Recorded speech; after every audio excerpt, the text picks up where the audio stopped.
Shalom saudara yang terkasih, berjumpa lagi dalam Bina Iman GKI Kreasi Solo hari Kamis 15 April 2021. Mari saudara, sebelum kita merenungkan firman Tuhan, kita berdoa memohon hikmat dari Tuhan. Ya Tuhan, Sang Sumber Cinta Kasih yang merengkuh kami dalam hangatnya cinta kasih-Mu.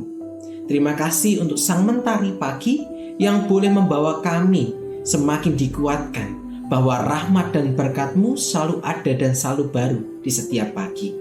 Kami, anak-anak-Mu yang rindu untuk mendengarkan sapaan sabda-Mu, memohon hikmat daripada-Mu. Di dalam nama-Mu kami berdoa dan mengucap syukur. Haleluya. Amin.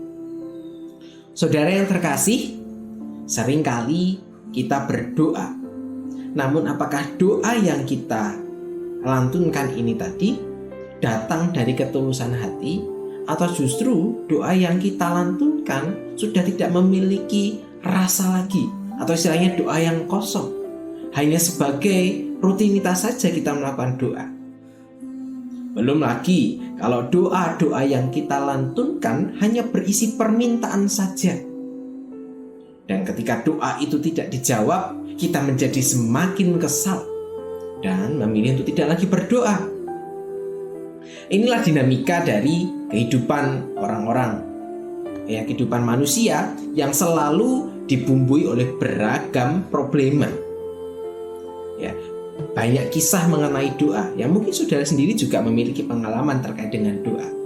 Nah saudara, mari kita melihat satu bagian di dalam Daniel pasal yang ke-9 ayat yang ke-3. Lalu aku mengarahkan mukaku kepada Tuhan Allah untuk berdoa dan bermohon sambil berpuasa dan mengenakan kain kabung serta abu. Nah saudara, dalam Daniel pasal yang ke-9 ini, kalau kita baca satu pasal ini berisi mengenai doa Daniel yang ditujukan kepada Allah. Dan dalam doa ini bukan hanya mendoakan apa yang menjadi kepentingan dari Daniel saja. Namun di sini kita melihat bagaimana Daniel mendoakan kehidupan dari umat kala itu. Dalam doa itu ada pengakuan dosa, ada ungkapan syukur, ada permohonan. Bagi Daniel, doa menjadi sebuah cara untuk terus menjalin relasi dengan Allah. Kita juga dapat melihat bagaimana gambaran Allah dalam diri seorang Daniel. Melalui doa ini kita bisa melihat bagaimana Daniel menggambarkan Allah adalah Allah yang begitu besar, Allah yang dahsyat, serta Allah yang penuh kasih sayang serta pengampunan. Setelah Daniel merenung atas nubuat dari Nabi Yeremia yang menyatakan bahwa akan ada penghukuman bagi bangsa Israel atas ketidakpatuhannya kepada Tuhan dengan akan masuk dalam pembuangan di masa Babel gitu ya. Dan dalam doa ini Daniel mengarahkan perhatiannya kepada umat Tuhan, memohon pengampunan kepada Tuhan untuk setiap dosa dan kesalahan yang dilakukan oleh bangsa Israel kala itu.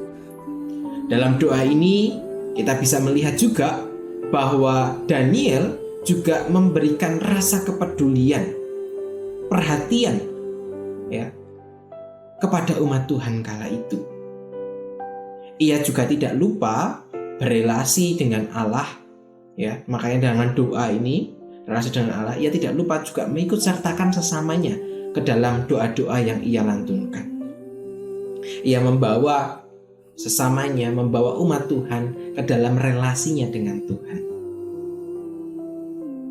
Sebuah sikap yang harus diapresiasi, di mana menjadi orang yang percaya atau orang yang mengaku percaya pada Tuhan diwujudkan dengan kepedulian, bukan hanya mengasihi kepada Allah saja, tetapi juga mengasihi sesama dengan wujud tadi, kepedulian tadi dengan tidak egois. Dan ini sangat baik untuk kemudian diterapkan di dalam setiap kehidupan kita, saudara. Sebagai orang-orang beriman dan orang percaya, harusnya sikap ini juga muncul dan tercermin dalam setiap kehidupan kita. Patut kita tilik kembali, bukan? bahwa doa-doa yang sering kali kita aturkan kepada Tuhan, jangan sampai doa itu hanya sekedar kata-kata yang disusun dengan indah, tetapi mari bawalah doa itu dengan banyak sekali bentuk perhatian. Doa-doa itu muncul dengan ketulusan hati, dengan keseriusan hati, dan kerendahan hati juga. Dan biarlah melalui doa yang kita haturkan kepada Tuhan menjadi cara kita berkomunikasi, mendoakan sesama, dan memperkuat relasi kita dengan Tuhan. Jadikan doa kita sebuah komunikasi yang menguatkan bagi kehidupan iman kita. Kiranya firman hari ini menjadi kekuatan bagi kita di tengah masa pandemi yang masih belum usai.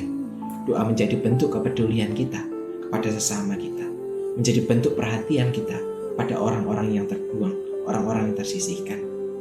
Dengan doa, kita juga menjalin relasi dengan Tuhan. Kiranya firman ini benar-benar menjadi kekuatan bagi setiap kita. Mari kita menutup renungan hari ini dengan kita berdoa. Tuhan, kami tahu bahwa seringkali doa yang kami haturkan banyak sekali permohonan-permohonan dan permintaan-permintaan. Seringkali kami justru tidak mengingat posisi kami sebagai manusia yang rapuh dengan penuh dosa. Tak jarang kami juga terjebak hanya meminta dan meminta, namun tidak mensyukuri atas apa yang Kau berikan. Kami juga masih berfokus hanya kepada diri kami sendiri. Ya Tuhan, biarlah melalui firman-Mu hari ini boleh mengingatkan setiap kami sebagai orang percaya, sebagai orang beriman, menjaga relasi dengan Engkau lewat doa dan juga memberikan kepedulian lewat kami mendoakan sesama kami. Biarlah firman-Mu Tuhan bukan hanya sekedar menjadi firman, namun firman-Mu ini boleh mengubah setiap hati kami. Ketuklah hati kami yang keras ini menjadi hati yang lunak, hati yang lembut, yang selalu memancarkan cinta kasih. Di dalam nama-Mu kami berdoa dan mengucap syukur untuk kasih setia-Mu. Haleluya, amin. Demikian renungan kita hari ini di Bina Iman GKI Klasik Solo. Tetap semangat saudara menjalani aktivitas sehari-hari, tetap menjaga protokol kesehatan yang ada, dan mari kita upayakan hidup sehat. Dengan itu kita terus memuji nama Tuhan. Kiranya Tuhan selalu menyertai saudara dimanapun saudara berada. Tuhan Yesus memberkati saudara.